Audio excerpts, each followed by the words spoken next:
Hello, hello, and Hello. welcome.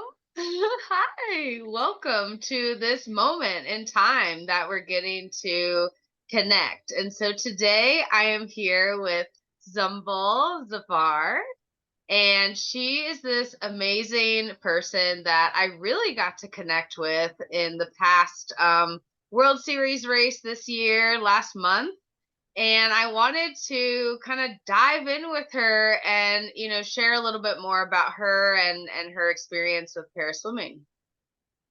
Hi, Sarah. How's it going? So good. So if you could just share a little background, just like kind of what you know you got to experience to now be in the para swimming world, because you're also like you're a mother and you're older, and it's amazing to connect with older athletes and kind of seeing your swimming journey now versus maybe when you were younger. Yeah, amazing. Okay, so well, first, thank you for inviting me to be a part of your awesome community. It is such a privilege just to be able to come on here and speak with like-minded people, and then also be able to connect and share my journey as well. Um, so I guess I'll start with me as a kid swimming. So I swam as an able-bodied swimmer when I was younger. I did some club swimming between the ages of 10 and 13 in Northern Ontario. I swam with the North Bay White Titans and I got to like a regional level or like a state level there. Um, and it was really fun. It honestly, water's always been my best friend, and I really had a lot of fun with it, and I felt strong and confident in the water. And around the age of 13, I had to stop swimming for religion purposes. And I didn't quite understand what that meant, but I quickly learned in my like years from 13 to like, I don't know, I would say well into my 20s, what like the consequences of leaving the sport at that really fundamental age, like for me. And then I stepped away from swimming until I was about 34. So then I ended up having my kids. By the time I learned that there was even such a thing called master swimming, I was still swimming able body in masters, and that's when everything sort of changed for me. Um, I started swimming masters because of a postpartum diagnosis with my second, and I was getting to a really dark space. And my therapist at the time suggested that I find something that brought me a lot of joy and kind of sparked that confidence in me. And I quickly remembered that swimming had done that. And there was always this longing and like place of regret and frustration with that experience. So I went back to the pool. And in the fall of 2013, I ended up suffering from a stroke. And that's when my real journey, like healing from that stroke and understanding the difference of what was happening to the right side of my body, my speech, things were changing. And swimming again looked like it was going to have to be put on the back burner. And in 2014, I was diagnosed with a neuromuscular disorder called dystonia. And and at that point, I just had to make a choice to either sink or swim with that diagnosis. And I decided that I was going to do everything in my power to get back into the water for my best abilities. And it was a good 6 or 7 year journey to be able to get back in to the pool and relearn the right side and what my body felt like as as a new person. And that's where my para swimming journey really started after the pandemic. So I ended up having my son just before the whole world shut down. So in 2019, and my postpartum wasn't getting really addressed. And so I had to do whatever I could do at home to sort of like address those things because all I knew was that the last time I felt this way, I was able to swim and now I'm not. So I had to be really creative and brave to step outside some comfort zones and try to find something that was going to do that for me. And I found the gym, and I ended up just doing some home workouts, body weight only, to try and move. And I'm telling you, that was like one of the biggest struggles. I mean, I think a lot of people could probably relate to your mindset going into the gym and what your body, like, there's just so much. I think it's so relatable in that moment, and like the dread that comes with it initially, and like all of it. And I remember that as I went through my journey in the gym, my confidence was so bad, and I would like cry all the time. Um, and eventually, like once I was starting to get consistent and whatnot, it led to really building my confidence and just blowing my mind with what my body was still capable of doing. And um like regardless of what the doctors had told me. And in 2021, I set out and said, okay, that's it. I think I can do this. Like, what is the one thing in my life that I just feel like I haven't really been able to put my whole body, mind, and spirit to and fulfill? And that was swimming. I wanted to train and work really hard and prove to myself that I had the abilities that were like literally taken away from me 3 times. So what am I going to do? So in 2021, I ventured out and said, no, I'm going to do this World Masters. I'm going to get back there.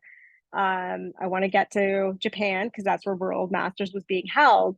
And when I registered with the club in my area, and there was a physical impairment declaration, and I was curious. So I went in there and I saw that dystonia was one of those eligible impairments. And I was able to be a para swimmer. The crazy thing about all of that is that when I was first diagnosed in 2014, I had reached out many times to Swimming Canada to see, like, hey, I'm a master swimmer. Can I get classified? Like, what does this mean for me? What is a para swimmer? And there was no such thing as adult para swimming in Canada at that point. So for me to be able to kind of to go into this sport at the age that I am as a para swimmer, I had to trailblaze this path and really advocate for my place in it. Like I had to work really hard and connect with really amazing people to make this happen. And so in 2022, I officially received my my provincial classification, which would be equivalent to like a state classification, level 2. And then I got my domestic classification at nationals that summer, and I just kept going. And thankfully, I was really blessed to have coaches and family support that really admired and, believed in that part of it. And so um, that really gave me the confidence to continue because, like, it was just a very unique thing for me to be able to do and not be stopped. Like, I was always stopped along the way. Oh, I've got good stuff right there. There's a lot to unpackage there, but there was a lot, like, you know what I mean? Like circumstances and religion and, illnesses. And it just seemed like I was being held back for specific reasons. And in hindsight, I look back and it was just preparing me.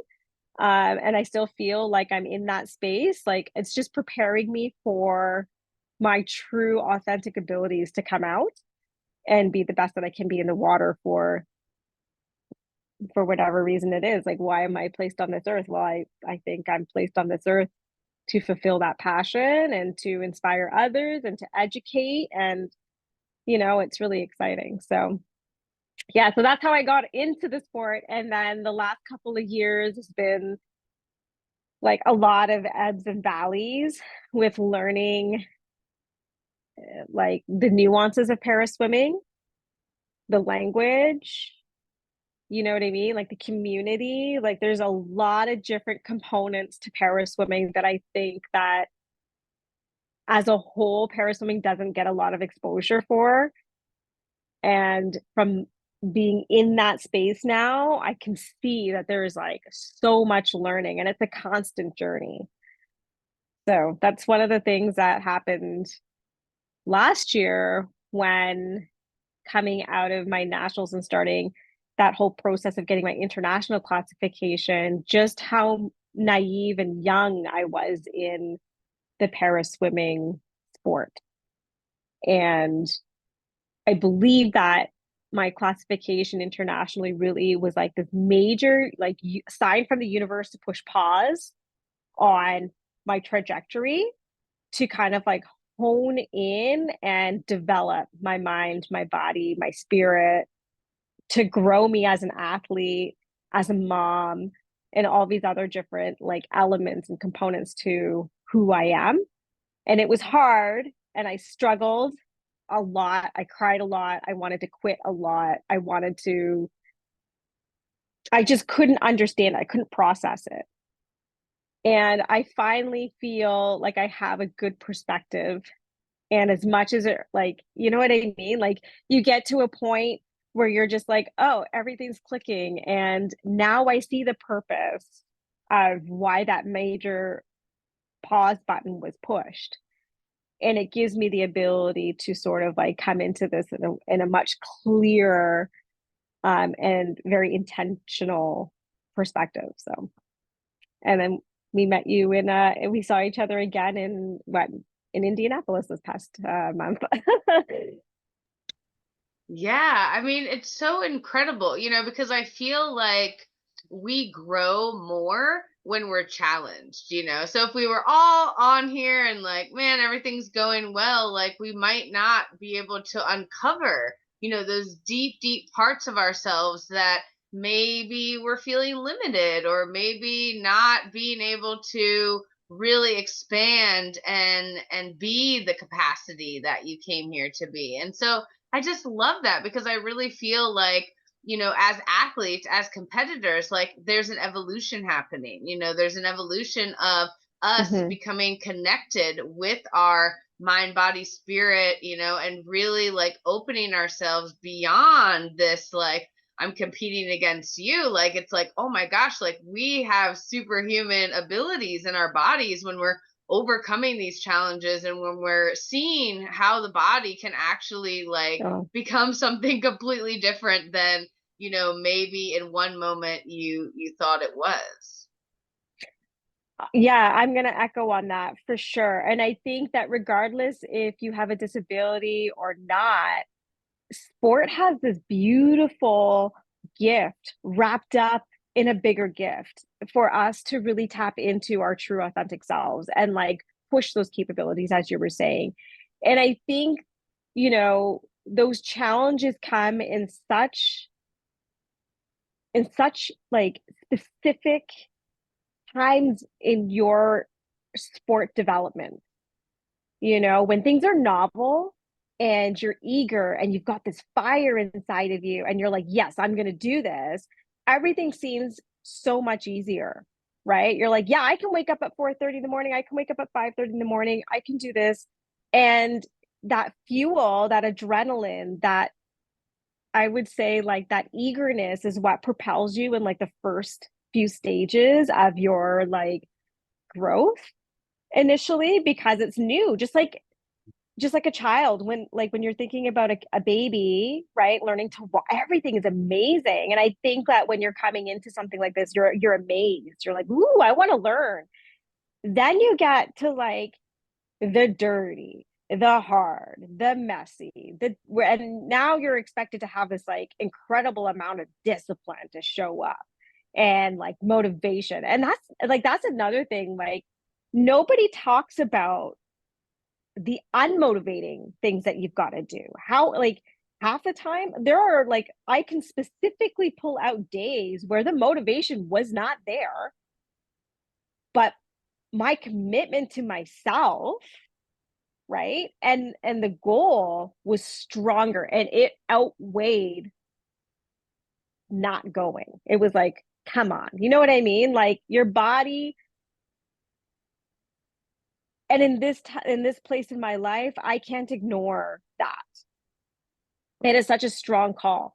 And um those challenges, I'll be honest, they're so difficult, and it just expands your mind. Like, if you're willing to do the dirty work to go to like the root causes of why you have certain dialogues with yourself, or like why you have certain thinking patterns, and really address those blockages, it opens up and frees so much more space and energy to pursue that day where you didn't feel that much more like motivated.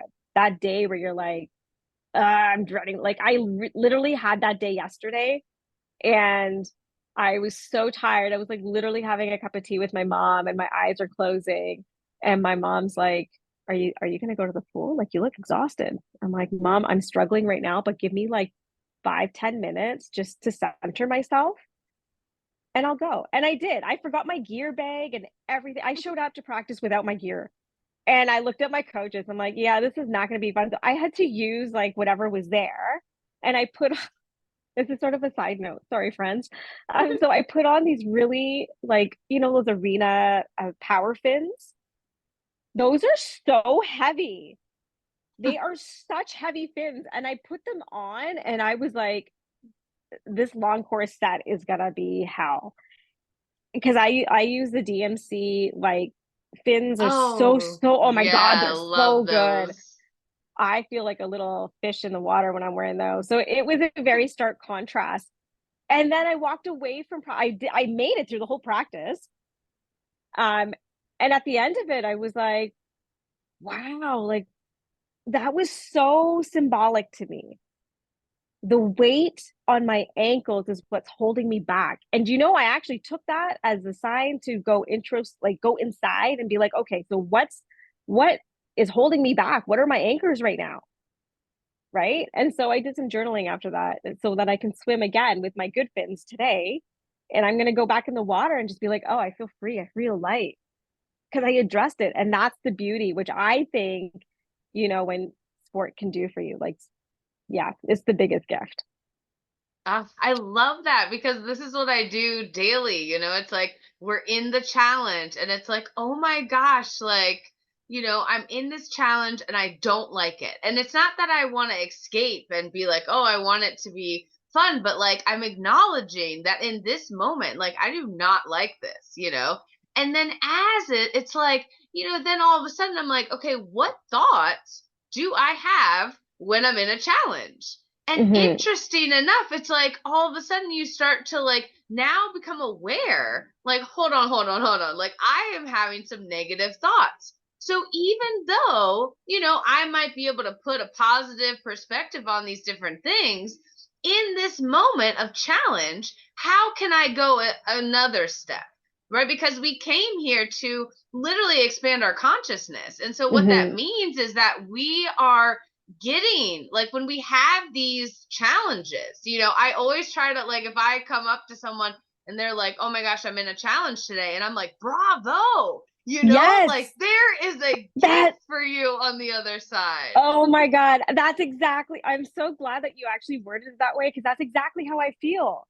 That's how, and people, like, used to apologize to me after I got my diagnosis of dystonia, or like my separation, things that were happening in my life that ordinarily in this world people would be like, oh, that's really shitty, or that's really hard for you. And I'm like, no, man, this is a gift. I am so glad that I'm being, like, given this opportunity to explore, because the one thing that dystonia has really gifted me is the ability to really challenge my body, and not just take what the doctors are saying for like the end. You know what I mean? I didn't take it as fear. I took it as, all right, cool. So what am I going to do about it? And it gifted me the time for myself to work on my self-confidence and my self-esteem, my self-worth, all the things that like were sort of put on the back burner when I first stopped swimming. You know what I mean? Like, I don't know if others can relate to this, but when you truly believe in something as a kid and it gets taken away without any explanation, it really does ping at your self-worth, because the minute that happened, I was like, oh, so I'm not good enough. I'm not good enough to continue pursuing a sport that I love. So I must not be good enough at putting my full effort into my education or full effort into making good choices or full effort to, you know what I mean? Like you start holding back and it starts taking you down this path. And I mean, every path is there for growth, but it's so true. Like these pivotal moments that I think, we sort of take for granted are like our biggest gifts, and how you choose to kind of like go inwards in those and how you see, ah like, yeah, I'm the same. I'm sorry, I'm getting all like the feels that are coming from like the adversity is just so exciting, because if and I truly believe that people can actually tap into that and expose this greater part of them that they didn't even know existed. That is my jam. Like you, Sarah. Like when I hear people say like I'm really struggling, you got this, friend. Let's talk about it. Let's go through this together. You're not alone. You might feel alone, but you're not. I've been pretty Yeah. blessed to have some pretty amazing support systems going through this mess. Yeah, and I feel like, it's like because we are the creator of our personal reality, our personality, it's like we actually are the ones that are bringing these people, places, and things when we need it in the right moment. And so that's why it's like once we know our purpose, once we know our gift, why it is that we're, getting to experience these challenges, we now can start to support others, who are going through something, because honestly, like when we can flip that switch, like we can change the like everything outside of us comes from within us. And what Yeah. we haven't realized as a collective is that if we want to change the way we are seeing this world, it starts with us first. And so these types of conversations of like, yeah, we're just swimming and we're on this journey and it's a dream, we're getting to dream up our greatest, self, and what does that feel like and what does that look like, and how would a world look by us being our authentic self and everyone walking around and feeling and being that way. And it's like now is the time. It's so important to whatever journey you're on, whatever experience you're getting to witness in yourself, like allow yourself to just be with it, whatever it is, because I truly believe, everything is happening for us. But it's hard, Sarah. It's hard. It's really hard to be in the midst of a lot of chaos. Like in in honesty, like I am going through a really tough time in every element of my life except for my swimming, because the swimming makes sense to me, right? So like, not that I'm selfish to say that swimming is my end all be all and whatever, but swimming right now is more than just pursuing the next step. Right now, swimming is part of my mental health, it's part of my physical health, it's part of my, you know, my safety. Like I feel safe in the pool. It's the one place I can shut off my brain when everything else that's around me is swirling and it's messy and it's dark. You know what I mean? Like I'm still an adult. I still have a family. I've got responsibilities. The economy is tough. And so you think about how dark and how hard it is. It's not all fun and games and light. It isn't. It really, really isn't. And like regardless if we're a teenager or if we're in our 20s or if we're in our 30s or 40s or whatever, like we all sort of have to deal with life, and we're dealing with life appropriate struggles in those moments, that in those development, you know what I mean, in that development stages. So like when you're a kid and you're a teenager, you're gonna have to deal with like colleges and school and friend groups and peer pressure and all those things. And in your 20s you're like, I'm in university, I've got, you know what I mean, you've got like, again, peer pressure, jobs, rent, maybe even. You're coming into your 30s, now you're getting married, you're starting to adult and all these other things. And in your 40s now you've got, teenagers as kids. Like every stage is really messy. It's how you look at it and how you're going to deal with it's not always easy. It's not. So I've got, speaking of kids, I've got a 15-year-old, a 13-year-old, and a 5-year-old. all three are very different stages.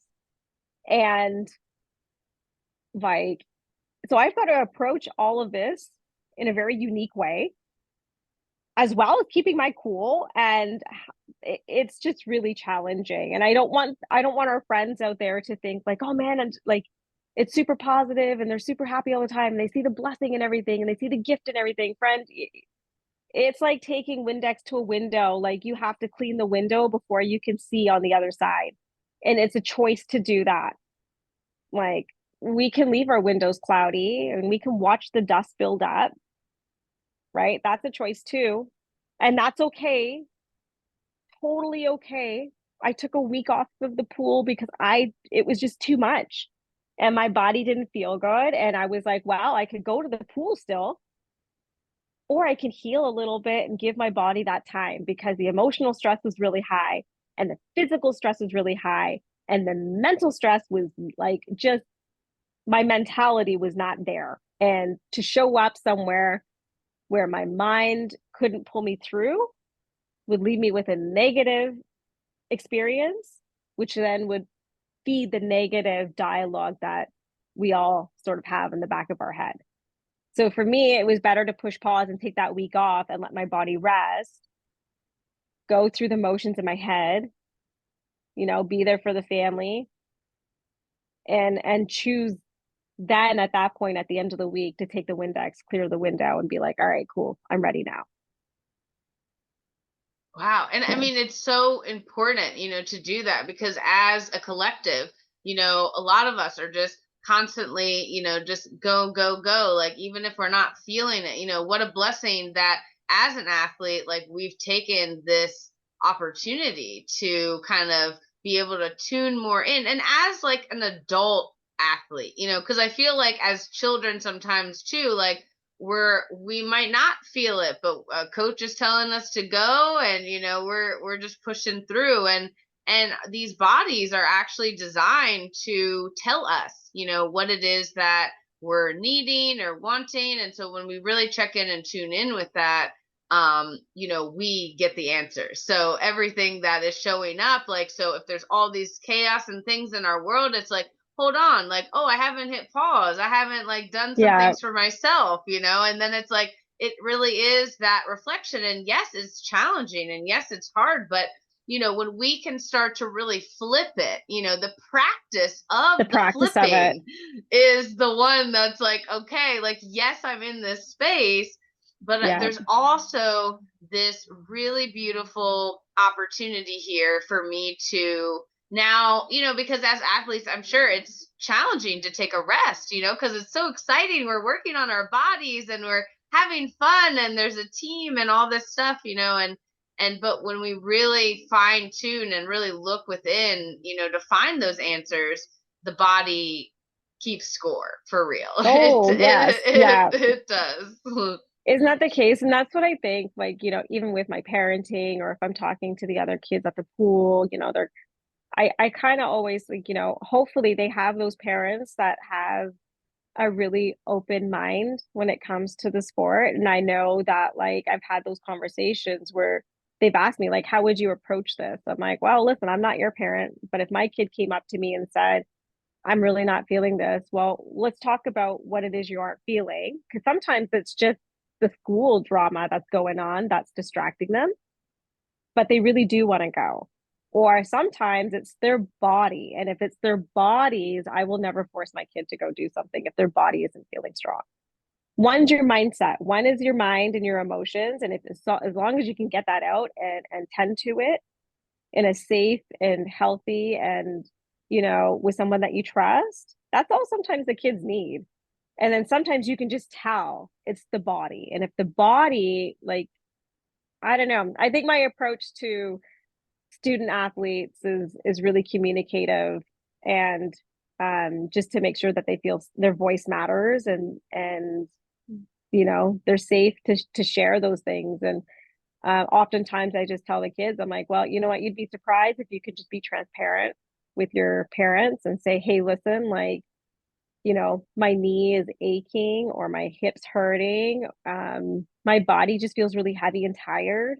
And okay, take a look at where your next performance meet is. Where is that? Is that a month away? Is it a week away? Can you afford that rest? And if you can, that's great. If you can't, you're like, no, it's like 2 weeks from now. What can you do in your recovery to like help that? And it's just sometimes the kids just don't have the words, and so I hope, and I do get positive feedback from that. They're like, hey, my parents want to say thank you. I'll be like, okay, cool. You're welcome.